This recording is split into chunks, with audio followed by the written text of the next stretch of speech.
Selamat datang dan selamat mendengarkan Sirah Nabawiyah episode ke-14 tentang perintah melaksanakan dakwah kepada Allah dan materi dakwah. Nabi mendapat berbagai macam perintah dalam firman Allah. Ya ayyuhal muddathir, qum fa'anzir, wa rabbaka fakabbir, wa thiyabaka fatahhir, wa rujza fahjur, wa la tamnun tastaksir, wa li rabbika fasbir. Hai orang yang berselimut, bangunlah lalu berilah peringatan, dan agungkanlah Rabb-mu dan bersihkan pakaianmu, dan tinggalkanlah perbuatan dosa.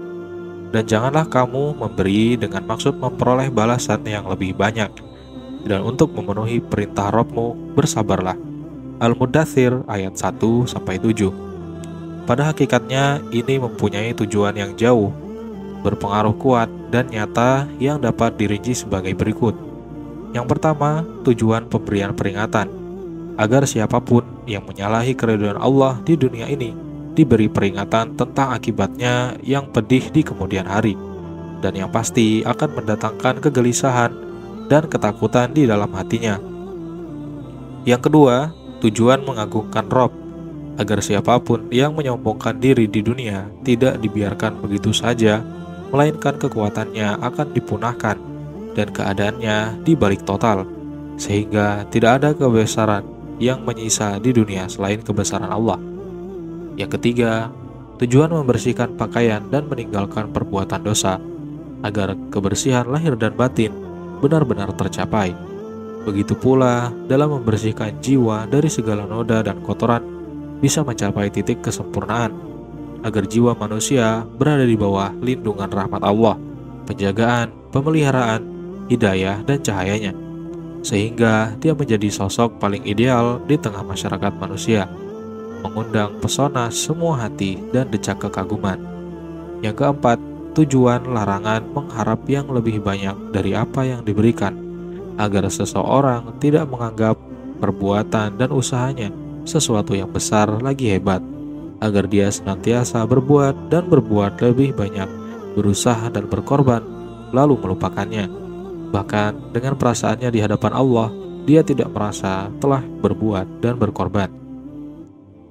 Yang kelima, dalam ayat yang terakhir terdapat isyarat tentang gangguan, siksaan, ejekan, dan olok-olok yang bakal dilancarkan orang-orang yang menentang, dan bahkan mereka akan berusaha membunuh beliau dan membunuh para sahabat, serta menekan setiap orang yang beriman di sekitar beliau. Allah memerintahkan agar beliau bersabar dalam menghadapi semua itu, dengan modal kekuatan dan ketabahan hati, bukan dengan tujuan untuk kepentingan pribadi, tapi karena keridhaan Allah semata. Allahu Akbar, alangkah sederhananya perintah-perintah ini jika dilihat secara sepintas lalu. Alangkah lembut sentuhannya, tetapi betapa besar dan berat pengamalannya. Alangkah besar pengaruh guncangannya terhadap seisi alam dan membiarkan sebagian berbenturan dengan sebagian yang lain. Ayat-ayat ini sendiri mengandung materi-materi dakwah dan tablik.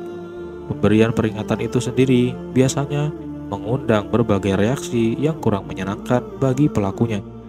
Apalagi semua orang sudah tahu bahwa dunia ini tidak mau tahu apa yang dilakukan manusia dan tidak akan memberi balasan macam apapun terhadap apapun yang mereka kerjakan.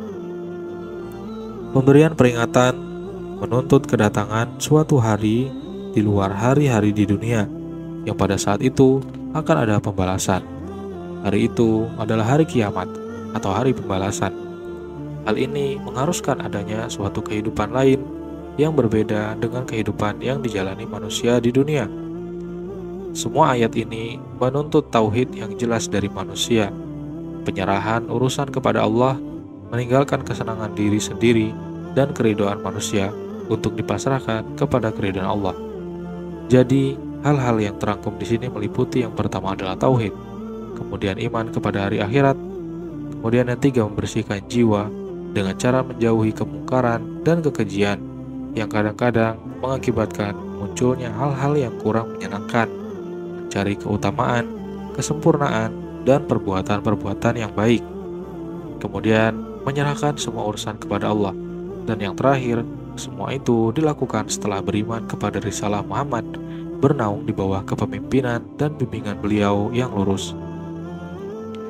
Selain itu, permulaan ayat-ayat ini mengandung seruan yang tinggi sebagai perintah yang ditujukan kepada Nabi agar beliau bangun dari tidur dan melepas selimut, siap untuk berjihad dan berjuang.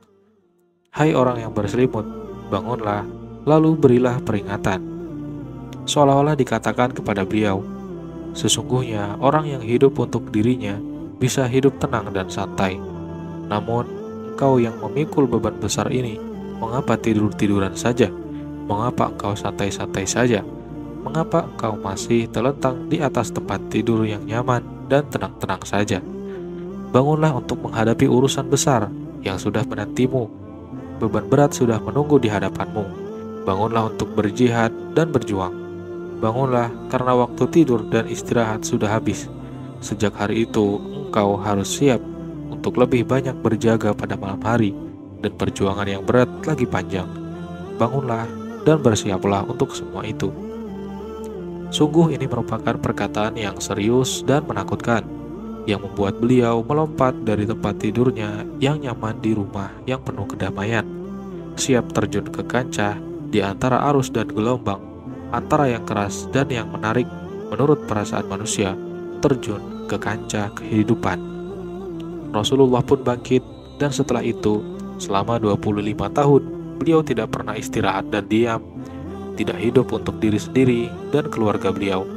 Beliau bangkit dan senantiasa bangkit untuk berdakwah kepada Allah, memanggul beban yang berat di atas pundaknya, tidak mengeluh dalam melaksanakan beban amanat yang besar di muka bumi ini, memikul beban kehidupan semua manusia, beban akidah, perjuangan, dan jihad di berbagai medan.